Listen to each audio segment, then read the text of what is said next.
What's up, guys? It is Monday, August 19th. It's 2:11 p.m. and this is going to be a crypto market update, but more of just going through the Discord automated signals, kind of catching up on those. I just got back from Europe. It was like a 3-week long trip, basically. So I'm kind of getting back in the swing of things as well, too. Kind of getting caught up to date as well. So we're going to mainly go through all the automated Discord signals, see what's flashing on the macro stuff, but as well as the individual signals. And then later today, or probably tomorrow, I'll be getting back to the charts and throwing up the charts and everything like that. But for this video, we're going to go through the signals and see what's going on. So let's get into it. So first off, we're going to start with the market drivers over here. We're going to go to the 10-year yield bond. Let's go to the most recent signal. That was August 12th, about a week ago. We had a buy now signal on the daily, a couple of them. No sell warnings just yet. It does seem to me, from what I looked at, like bond yields are kind of holding stable at the moment. If we look at the dollar, though, the dollar is flashing some massive medium time frame prepare to buy soon signals, meaning that if we're preparing to buy soon, the dollar is falling off a cliff right now. So by seeing 2-day prepare to buy soon, 12-hour prepare to buy soon, 2-day, 11-hour, 1-day prepare to buy soon in this past week and today, to me, that says the dollar's melting down as we speak. So now let's look at the US NAS 100 and let's see what it's saying.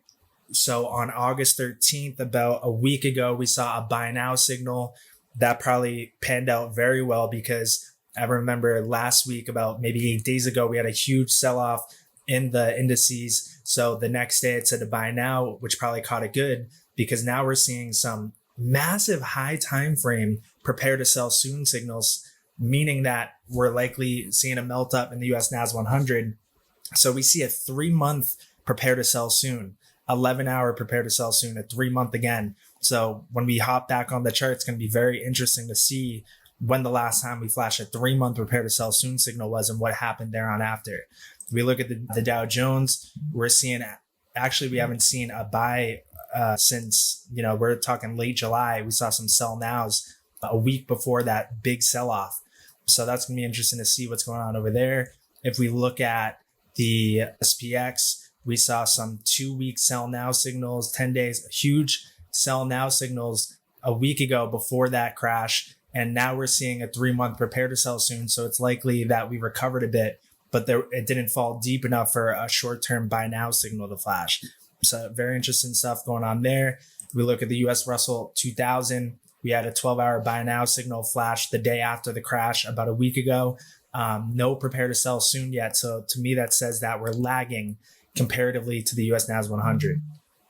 Gold has a 12-day prepare to sell soon, multiples of them. We had a buy now back late July, and now we're seeing some high time frame prepare to sell soon. So that means gold's probably hitting some new all-time highs, in my opinion, judging off of that. Looking at silver, we saw a buy now signal flash the day after the crash, and we don't see a prepare to sell soon yet. So it's likely lagging gold, but going up still. Looking at the total crypto market cap, we had a 22-day sell now signal, a 3-week sell now signal. That just goes to show that on those very high time frames, we're seeing a big momentum shift. So we need to see on the lower time frames, we need to see a pop back up to where we previously were before that crash ASAP.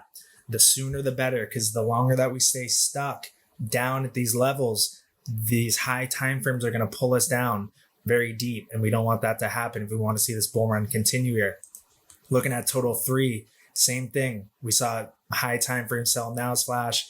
It looks like we crossed the minor fib level today, actually, the 1618. So it's likely we had a sell off. We saw actually today minor fib flip bullish. So it looks like in the short term, we're starting to pop back up. So that's a good sign for the minor fib to flip bullish, but we need to see the medium and a high macro fib flip bullish for the long-term trade as well too. If we look at others has a 1-week prepare to sell soon signal at the same time as seeing, a medium time frame prepare to buy soon.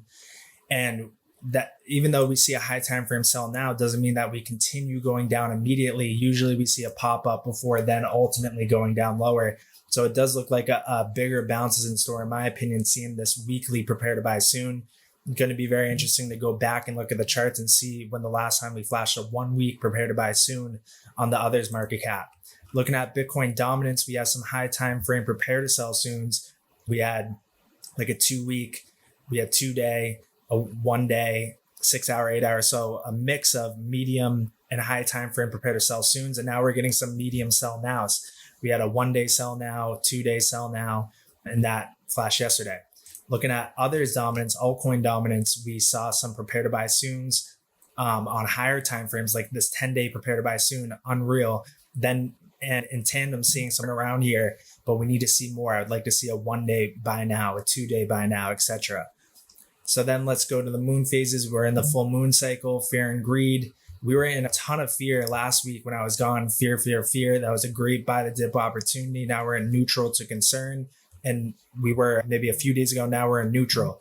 So we're starting to see the sentiment shift positively, now getting more positive versus last week. Now let's go to a couple of the individual signals to see for some of our favorite coins. Maybe we'll pick like 5 to 7. Of course, we're going to start with XRP.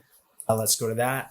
And we saw a 12-hour buy now, a couple 12-hour buy nows, and we now have a 3-hour prepare to sell soon. So we saw a buy now maybe like a week ago when it was down with that crash, and now we're starting to kick it back up again. So we're seeing a prepare to sell soon on a very short time frame. So XRP could have some juice here to maybe get over 70 cents, which would open up a can of worms for us to maybe head up to 80, 90, maybe even over $1 at this point. XRP is leading in my opinion.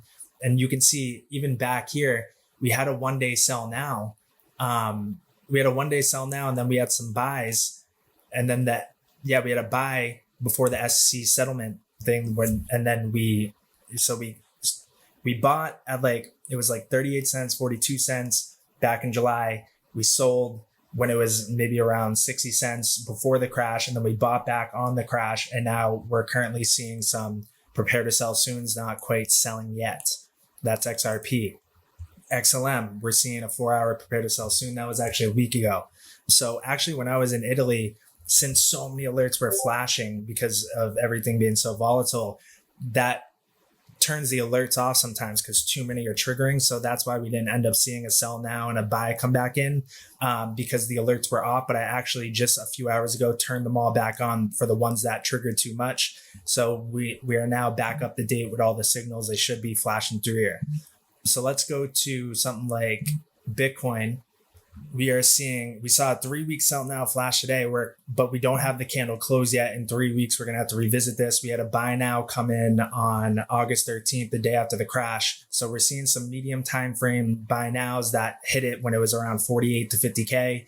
We've been trending up ever since, but now we're seeing some high time frame sell nows, but not confirmed yet. We need to wait for the 3-week candle to close. If we look at Ethereum high time frame sell nows, medium time frame prepare to buy soons. I would like to see, a 2-day buy now flash, a 3-day, a 4-day buy now flash ASAP, because then this will turn us around because we have some very high time frame sell now signals flashing. We can't ignore that. But with these medium time frame signals like the 6-day prepare to buy soon, we did have a 1-day buy now the day after the crash. But now we have these 6 days, 4 days. We need to see those flash buy now so we can kick back up in a big way and see that blow off top.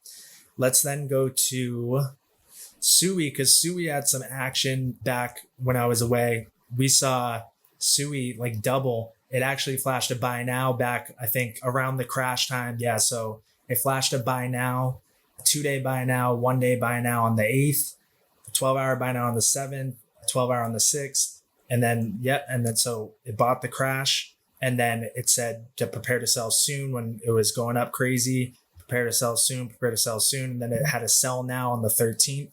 So it sold, and then Sui came back down, but no prepare to buy soon just yet. If we look at Velo had some good action. Velo had a buy now back here around the 8th, a 9-hour buy now, 12-hour buy now, and then it started to kick up, meaning that it was heating up. So we saw some prepare to sell soons, and then do we have any sell nows yet? And then actually today we saw a sell now come in, some lower time frame sell nows, and now it's getting into the medium 6-hour, 9-hour. So we want to wait till a prepare to buy soon and a buy now flashes on that. We look at something like TIA. Tia has a buy now. That was on the 7th, so I just turned those alerts back on. Let's see something that is more recent. What else has been kicking up? Let's check Ondo. So Ondo on the 19th. So I think today, flash 2 hour prepare to buy soon. So Ondo was coming down a little bit. If we see a 2 hour or 4 hour buy now come in, that'll be solid because Ondo to me looks very cheap at the moment. If we look at Flare, Flare has a buy now that flash on the 9th. So those alerts probably turned off. We're going to have to wait for those to come on. So let's go to something like Solana as well too. So Solana, yeah, I just turned those back on as well too. So let's give this a little bit of time. Maybe we'll look at a couple pair to pairs in the meantime here. So let's go to XRP pairs and see if anything is sticking out. To me, this just goes to show that, you know, XRP has been outperforming. You have an XRP against HBAR 1 week, prepare to sell soon. This will be a good pair to pair. So once we see XRP to HBAR 1 week and this says sell now, shoving some XRP into HBAR at that point might be an incredible way to compound some gains there. So that's definitely on my radar there, as well as XRP against Ethereum 3-day prepare to sell soon. I'm sure we haven't seen that in a very long time. And then 6-day against Flare and 9 hour against Ondo. So we do have some underperformers here, HBAR, Ethereum, Flare, Ondo. So those are going to be ones you want to keep on the radar because those might start to kick it back up very soon. So that's going to be it, guys. I'm going to get back on the charts either later tonight or tomorrow. I'm kind of getting myself situated here after being gone for so long, getting things squared away. I just want to make a video saying I'm back and we're back in action, baby. So I'll see you guys in the Discord. Come join it. Link is in the bio. If you want access to all these automated signals in here as well too, if you join the Discord at the top, there is a channel, unlock all signals. If you click on there and scroll up a little bit, you can see the plans. So see plans, go to subscription page, and you can look at those options there to get access to all these automated signals here as well too. So join the Discord, links in the bio for that. If you want all the signals, go to unlock all signals channel, and I'll see you there and in the next video.